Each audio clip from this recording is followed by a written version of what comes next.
Pixies, it's Zoe here, and welcome to the first week of August. To celebrate that, we are going to do some magical reads. We're going to do some magical reads and read only witchy books to welcome in the start of autumn.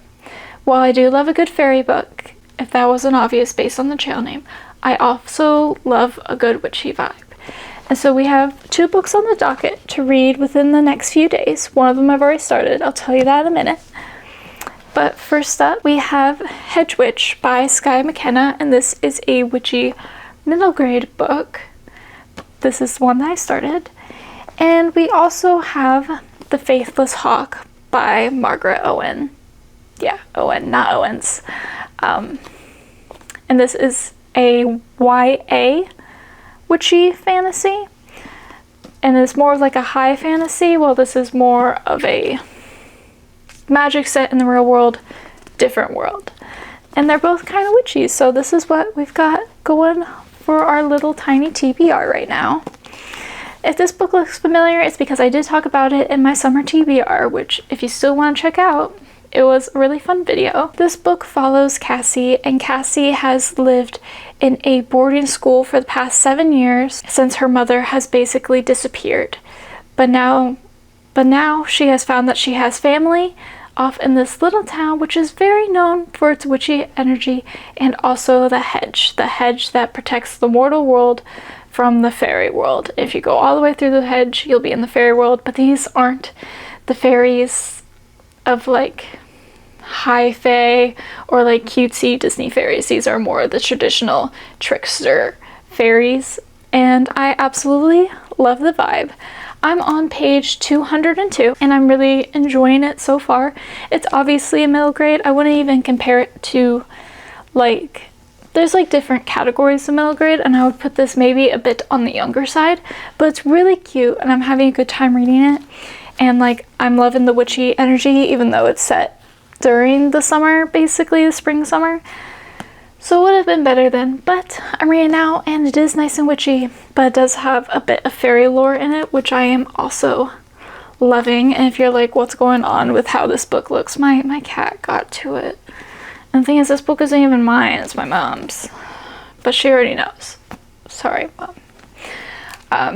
She already knows that loaning me a book automatically puts you in danger of my cat chewing on it. And then the other book is a book I've also technically started, but I don't even know what part I got to because I took the bookmark out because I started this last year and then just didn't get around to finishing it. But this is the second book in the duology, and the first book is The Merciful Crow. And this is a very different vibe. You follow, I think it's Fee, and Fee is a crow. And crows in this world are so far at the bottom of the caste system that they don't even make it into the caste system. And they are plague dealers. And the only way she can use magic is to use the teeth of other witches' powers. Like if another witch has died and they're plague dealers, they deal with dead bodies, she gets to take their teeth. That's part of their role. So she can use bits of their magic because each caste has a different magic system. And everything changes one day when 2 hawks, the top of the system, have been said that they are ones with the plague, but they are not touched by the plague at all. And they strike a deal with Fee and her family, with her coven, basically, I don't remember the word for it, to get them out of there. And a whole lot of high fantasy, questy hijinks ensue. I really loved The Merciful Crow, and that was the summary for The Merciful Crow. I really loved The Merciful Crow. I loved it so much that I went and got this book immediately afterward, and I started it maybe just a few days after that, but I must have gotten busy or something because I just put it down, even though I was enjoying what I was reading and I loved the first one so much. So I just put it down and I never got around back to it. But I would really like to read this, and it's a nice witchy little books. So those are the 2 books that I'm going to read to welcome in the autumn season. I know I don't look very autumnal, but I now live in Florida, and it was 89 degrees today. I can't be bothered to try and look autumnal for you. And I'm trying a new thing with my hair. Do we like it? Let me know. But yeah, these are the 2 autumnal reads that I have for this little witchy reading vlog. So I'm going to continue on because I'm not really a person who likes to read 2 books at a time. So I'm going to continue on with Hedge Witch. I think I mentioned it, but I'm about halfway through, I think. Yeah, this book is about 400 pages. I'm on page 202, so I'm about halfway through. So let's just carry on with that. I have a reading update for you because I have finished Hedge Witch by Skye McKenna. When I updated you last night, I was 200 pages in. I was about halfway through and I just finished it. And this is a very cute book. It's not a new favorite, but it's a book I really enjoyed and I am excited to continue on with the series. I believe the 2nd book is already out. I think there will be more books. I think, but I'm not totally sure. However, I'm going to share with you my thoughts and like who this book could be for. And if you can hear my air conditioner, I'm sorry. I already explained to you the premise of this book. And my thoughts were, this is very atmospheric. This is very fun and it has a lot of things going for it. I like the combination of witchy and fairy, and there's goblins and magic. Love the combo. I feel like we should see more of with witches and fae, to be honest. Like that should be something we see entirely more of, and also more trickstery type fae, and not like beautiful leave the whole world behind for a ferryman kind of deal, but more like trickstery evilly. This is very atmospheric and very fun. I would categorize this more as a younger middle grade, so if you don't like young middle grades or middle grades in general, I would say steer clear. And the mystery element that gets solved in this book I didn't think was very strong. I think some characters were lacking a little bit of development, and like some of the plot didn't really make sense, and Cassie is a very impulsive child character, which is great for children, but as an adult, it's not really my favorite character, but it's very atmospheric. It's got good vibes, and I'm excited to continue on. So if you like atmosphere, if you like the things that I listed that weren't my favorite, then you might really enjoy this. And I think it's always good to give it a try. And also this book has beautiful illustrations in it, and I love illustrations in a book, and the chapters have chapter titles, which is also something that I love. Hold on, I'm trying to find you another illustration. Oh, here's one. This one's good. As you can see. Like, it's just such a vibe. But I really enjoyed this witchy middle grade book. And the other book I have in this vlog, like I mentioned before, is The Faithless Hawk. I don't really want to read it right now, to be completely honest with you, even though I really want to finish this series, and I think when I start reading again, I'll get back into it, because I really enjoyed the first book, and I know I liked the part of this book that I read. I just for some reason stopped reading it, and now I'm like, I don't really want to read it, even though I do. So yeah, I also just finished filming my autumn TBR, which should be out way before this video. And if you watch that video, I want you to know there is not tea or coffee. I don't drink coffee or coffee in this mug, because as I have mentioned earlier, it is hot here.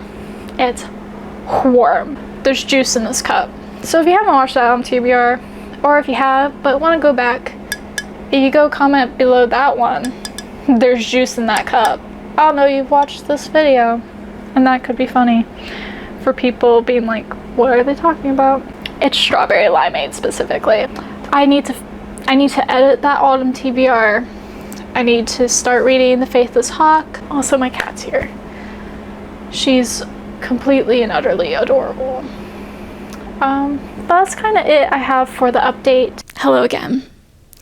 It is the next day, and an update with The Faithless Hawk. When I popped in yesterday when I started reading this book, I gave you a little update onto how I was feeling, And at the beginning, I was a little lost. I feel like if you want to read this duology, you kind of need to read them together and not over a year apart. And that was my bad.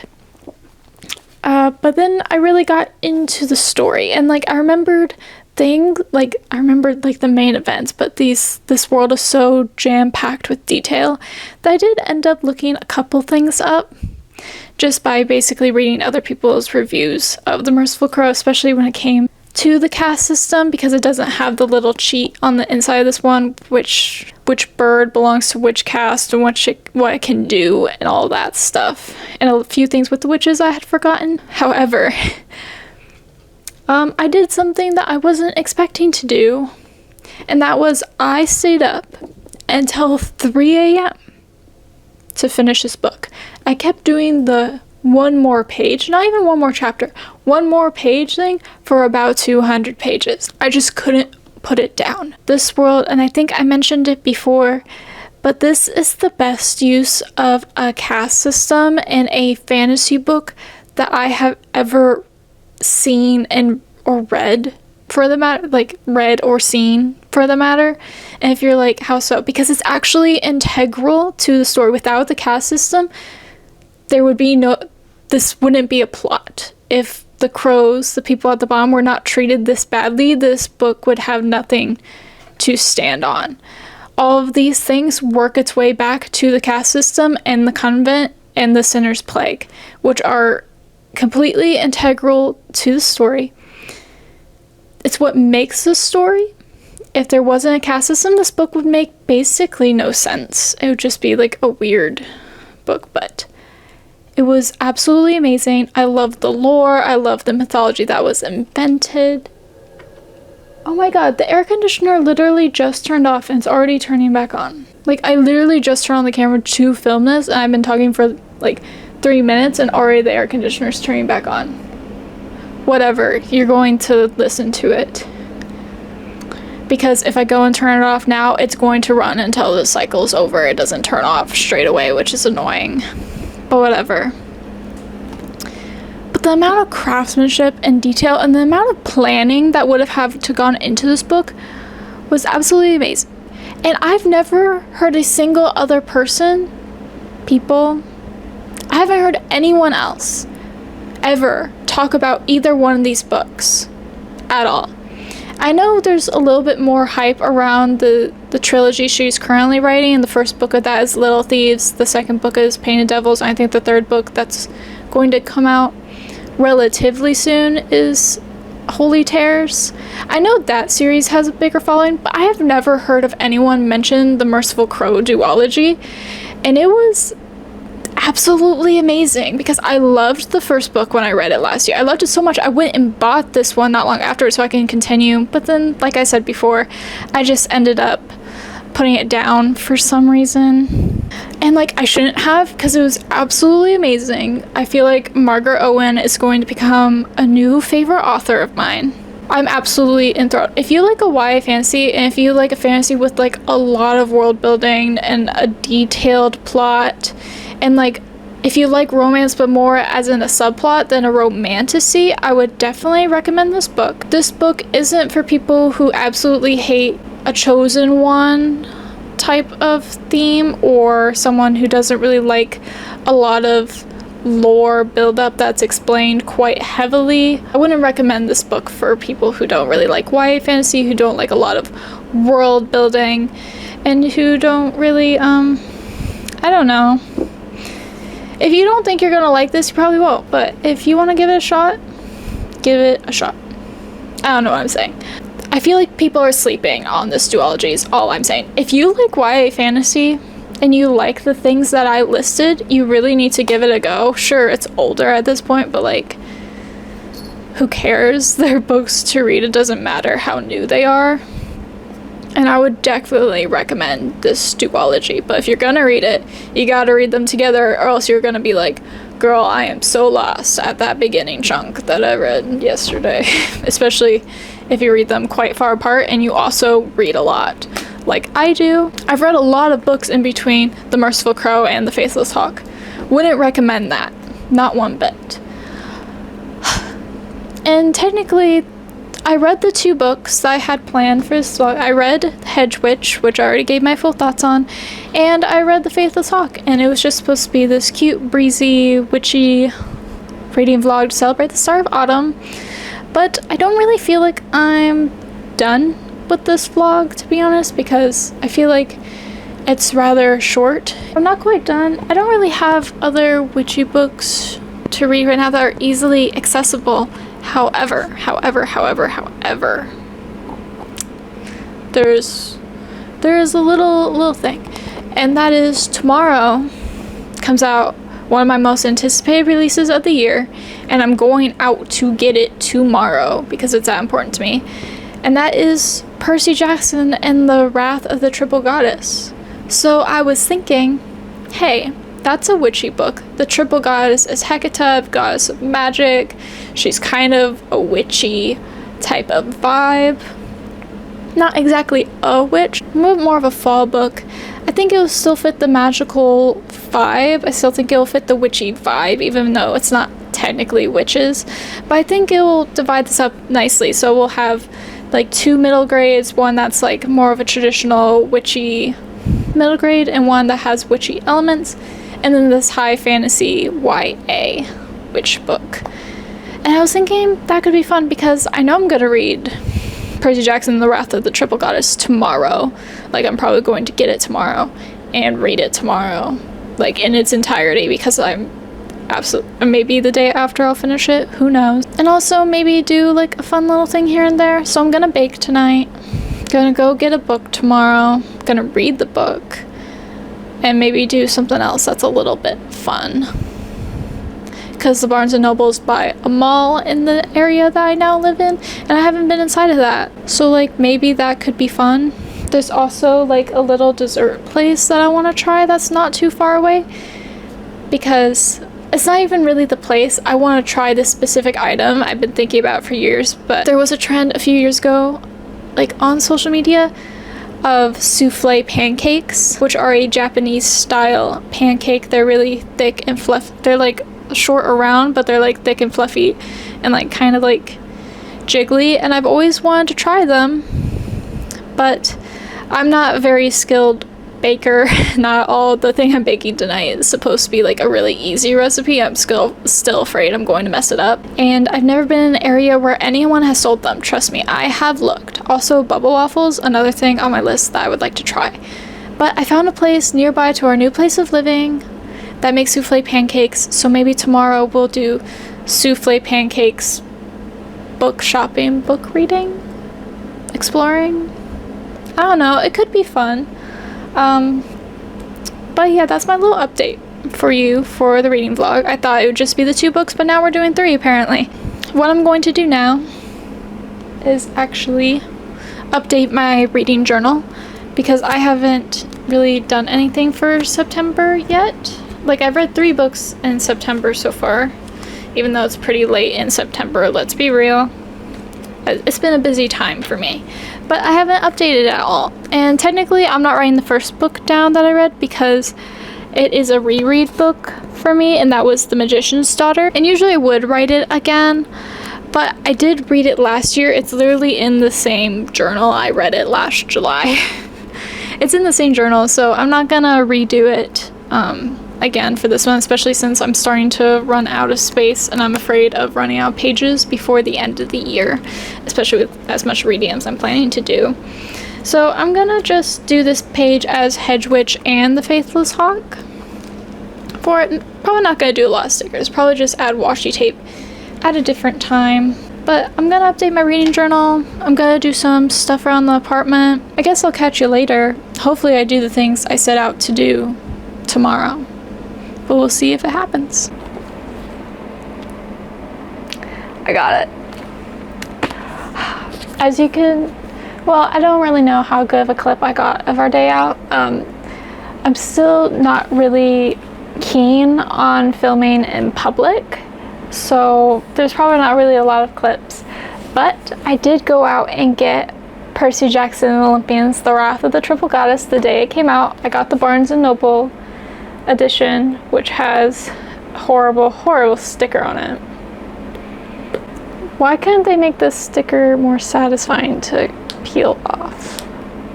That is my question. Oh, there we go. No, it tore. All right, other way around.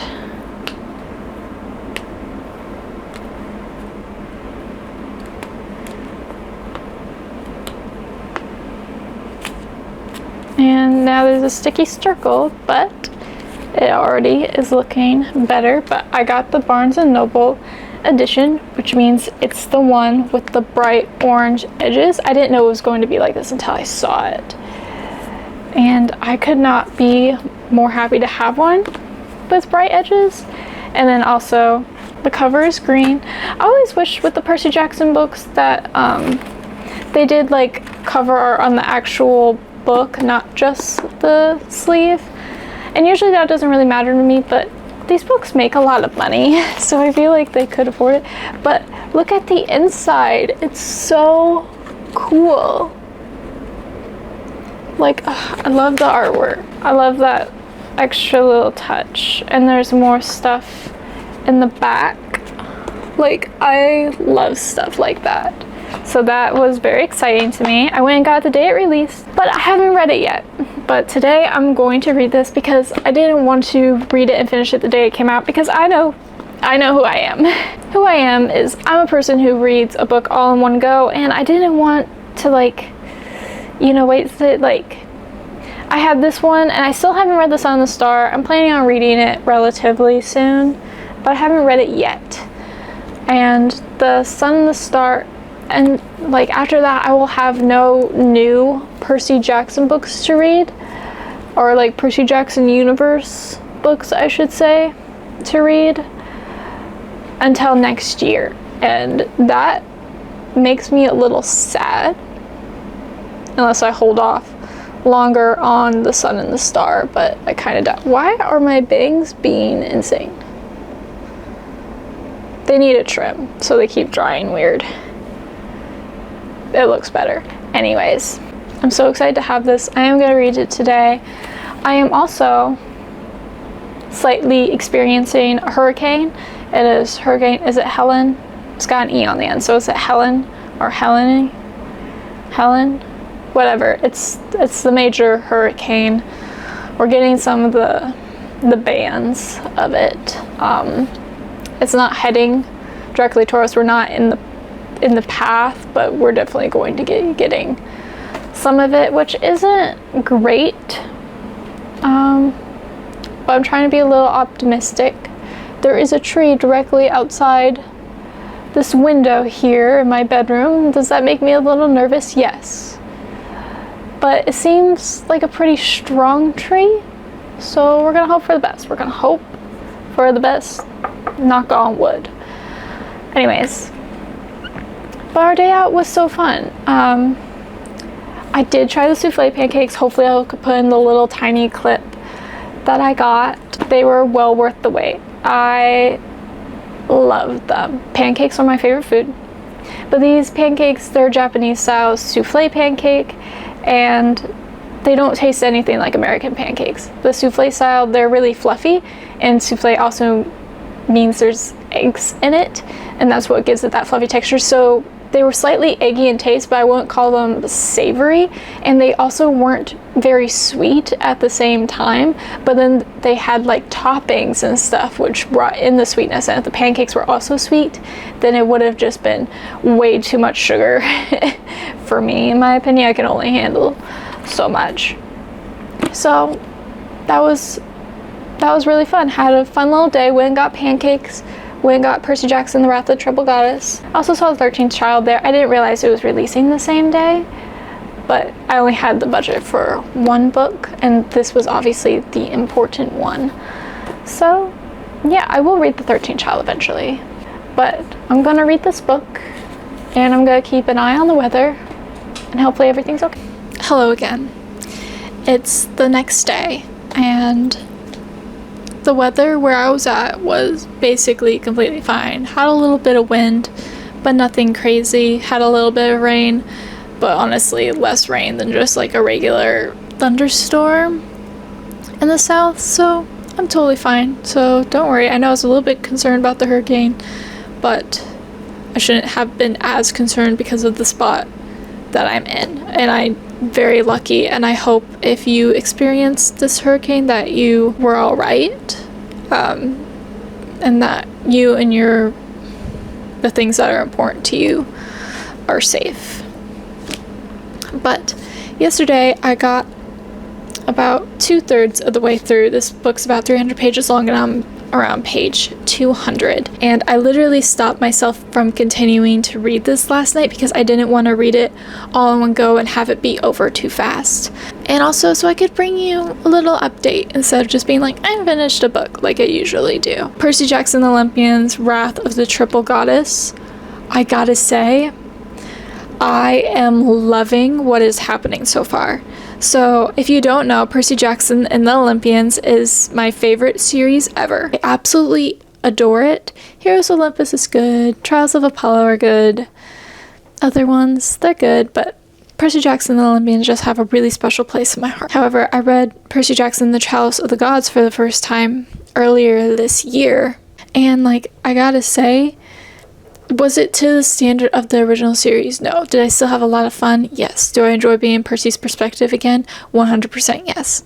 And I enjoyed Percy Jackson and the Chalice of the Gods, but one of the things I was going into with this little spin-off series, the Senior Year Adventures ones, was that the stakes aren't really as high. And the adventures are fun, but it's just not up to the degree of the first original 5. But this one, I feel like the stakes are way higher. If you don't know the Senior Year Adventures Percy Jackson books, he needs 3 recommendation letters from 3 different gods in order to go to college in New Rome because Zeus hates him. And the first book was Ganymede, the wine bearer, and while the stakes for him were high, the stakes for Percy weren't. At the end of the day, they weren't very high. But in this book, Percy has been tasked with pet sitting for Hecate's pets over the week of Halloween while she goes and experiences all the celebrations that she believes are all honoring her, but Percy isn't too sure about that.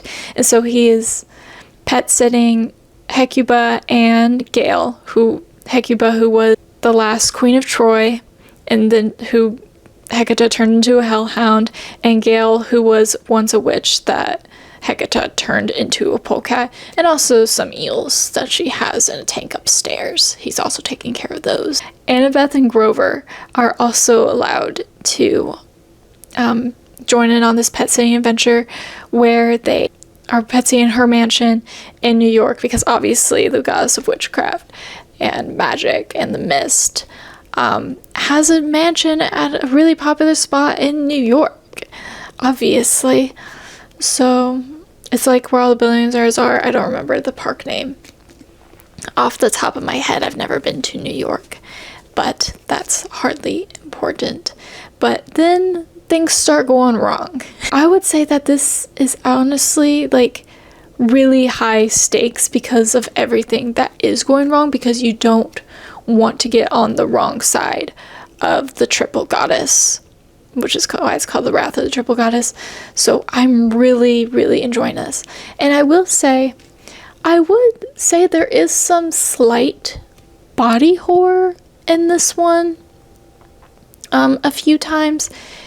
That's something that kind of bothers me. I'm not really into changes of physical appearance, even of a magical nature, and also the whole concept of she transformed these human beings into animals and now treats them as pets when they used to be human beings is also a little bit of a thing.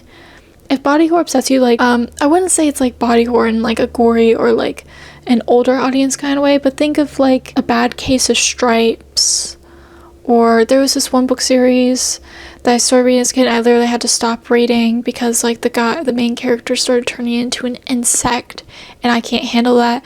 Or that one Goosebumps book where she turns into a cat demon thing. You know, stuff like that, like the kid-friendly side of body horror, but I will say there is still some of that, like, kid-friendly body horror in this, which I really wasn't expecting. So just a little bit of a warning for that. If that's something that bothers you, it does bother me. But I'm still enjoying myself. Like, I'm really enjoying myself. Do not get me wrong. I am enjoying myself immensely. But that just came out a little out of left field for me, that body horror type element. But I'm having such a great time reading this. And I don't want it to end, and I have 100 pages left, and I'm in a body horror segment right now, to be honest with you. And yes, I have my receipt for the book as my bookmark, because I don't know where most of my bookmarks are. I just stop wherever I want to stop. I don't stop at chapters, which I know some people don't like. But whatever. But I'm really enjoying myself. I am going to finish this probably rather soon, because I really want to get back into the story. I'll update you when I'm done doing that. See you again. Well, I'll talk to you again when I'm done with this book, and to wrap up my final thoughts on all 3 of these witchy books that I've read. I have finished Percy Jackson and the Wrath of the Triple Goddess, and I have got to say that I love this book. Everything I said earlier still stands true, but I wanted to add a little bit more. So one thing I noticed in this book is how emotional it is, and how emotional and empathetic Percy is, because there's this very popular post online who sets out to prove that Percy is a manipulative protagonist. And I think this book proves that he's really an emotional and empathetic protagonist, and sometimes when things are going really wrong, he might use that to his advantage in order to get out of these very dangerous, life-threatening situations. But also, he is genuinely a kind person inside. And I think that's very important to distinguish the two, and it shows his like character growth as well between the first books and like this spin-off series, which is written so many years later than the original series. And the air conditioner is back. I tried my best. Anyways, it really showed his character development, and it also expands on things from the first series that you never really think about until later. And I really love that. This book also has great character development of more minor characters. I just absolutely had the time of my life reading this. I liked Chalice of the Gods, don't get me wrong. I thought it was fun, but this proves why it was such a good idea to continue. What was my final thoughts on that one? So my ranking for this vlog is at the bottom, unfortunately, because something has to be on the bottom. At the bottom is Hedge Witch by Skye McKenna. I think this is a good book. Do not get me wrong, I still really enjoy this book. I had no way think this is bad. But this is a younger middle grade compared to the Percy Jackson, which is more of an older middle grade / a young adult book masquerading as a middle grade. This is a younger middle grade. I am not the target audience for this really at all. I'm really not the target audience for this. It features a kind of protagonist that isn't my favorite kind of protagonist, which is what I call an impulsive protagonist. And you can argue Percy's impulsive, but this is impulsive more in a childish, doesn't get to see the big picture way, and Percy is impulsive in an ADHD way. So if you do not mind impulsive protagonists and you want a cozy magical middle grade, then you'll really enjoy this. Next up on the list is The Faithless Hawk, of course.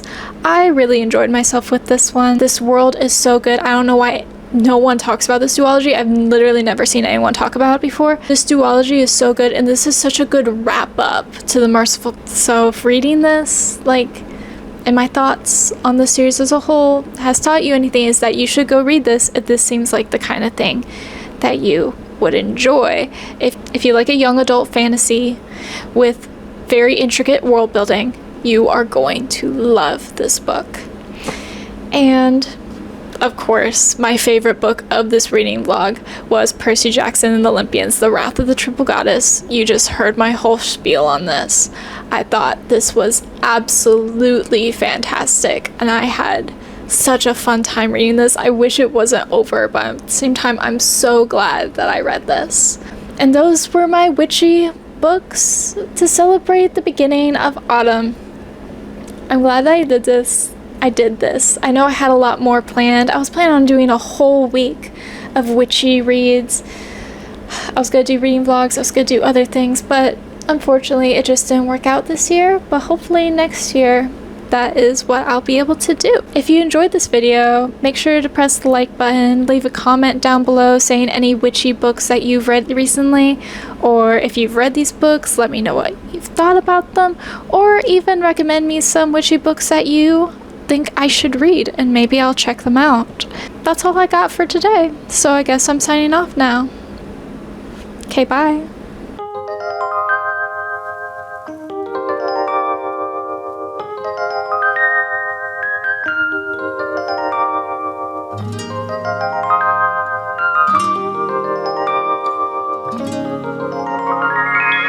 Are you really gonna cause trouble right now?